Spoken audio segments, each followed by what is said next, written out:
اس واقعے سے خوف زدہ ہو کر حلیمہ اور ان کے شوہر نے آپ کو آپ کی والدہ سیدہ آمنہ رضی اللہ تعالی عنہا کے حوالے کر دیا۔ اس واقعے کے بارے میں حضرت انس بن مالک رضی اللہ تعالی عنہ بیان کرتے ہیں، آپ بچوں کے ساتھ کھیل رہے تھے کہ جبرائیل امین علیہ السلام تشریف لائے، آپ کو لٹا کر آپ کا سینہ چاک کیا، پھر آپ کا دل نکالا اور اس میں سے ایک لوتھڑا نکال کر فرمایا کہ یہ آپ سے شیطان کا حصہ الگ کر دیا ہے۔ پھر دل کو سونے کے تشت میں رکھ کے زمزم کے پانی سے دھویا اور واپس سینہ مبارک میں رکھ دیا۔ ادھر بچے دوڑ لگا کر سیدہ حلیمہ سعدیہ کے پاس آئے اور کہنے لگے محمد صلی اللہ علیہ وآلہ وسلم کو قتل کر دیا گیا ہے، نعوذ باللہ۔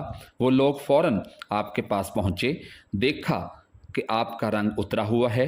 سیدنا انس بن مالک رضی اللہ تعالیٰ عنہ بیان کرتے ہیں کہ میں نبی کریم صلی اللہ علیہ وآلہ وسلم کے سینے پر سلائی کا نشان دیکھا کرتا تھا۔ اس واقعے کے بعد آپ کو مکے پہنچا دیا گیا اور آپ نے اپنی ماں کے سایہ محبت میں اپنے خاندان کے اندر کوئی 2 برس گزارے، پھر والدہ، دادا اور ام ایمن کے ساتھ مدینہ منورہ کا سفر کیا، جہاں آپ کے والد کی قبر تھی اور دادا کا ننیال بھی تھا۔ مدینے میں 1 ماہ رہ کر واپس آئے اور راستے میں آپ صلی اللہ علیہ وآلہ وسلم کی والدہ بیمار ہو گئیں اور مقام ابوا پہنچ کر انتقال کر گئیں۔ انا للہ و انا الیہ راجعون، اور انہیں وہیں دفن کر دیا گیا۔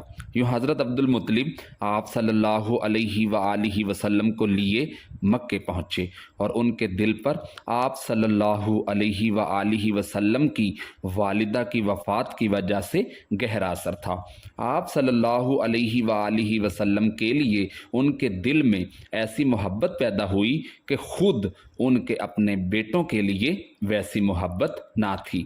وہ آپ صلی اللہ علیہ وآلہ وسلم کی بہت قدر کرتے اور اپنی اولاد سے بڑھ کر آپ کو چاہتے تھے، خوب اکرام کرتے۔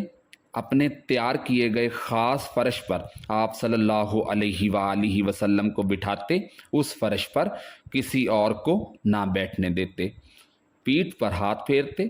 آپ صلی اللہ علیہ وآلہ وسلم کی نقل و حرکت دیکھ کر خوش ہوتے، ان کو یقین تھا کہ مستقبل میں آپ صلی اللہ علیہ وآلہ وسلم کی نرالی شان ہونے والی ہے۔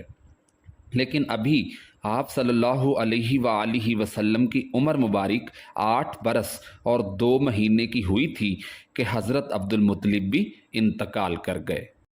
دوستو، یوں دادا کے انتقال کے بعد آپ صلی اللہ علیہ وآلہ وسلم کے چچا ابو طالب نے آپ کی کفالت کا بیڑا اٹھایا۔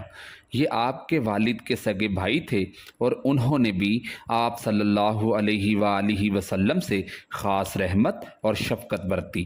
وہ مالدار تو نہ تھے، لیکن آپ کی کفالت کے بعد اللہ تعالیٰ نے ان کے تھوڑے سے مال میں اس قدر برکت دی کہ ایک آدمی کا کھانا پورے کنبے کے لیے کافی ہوتا تھا۔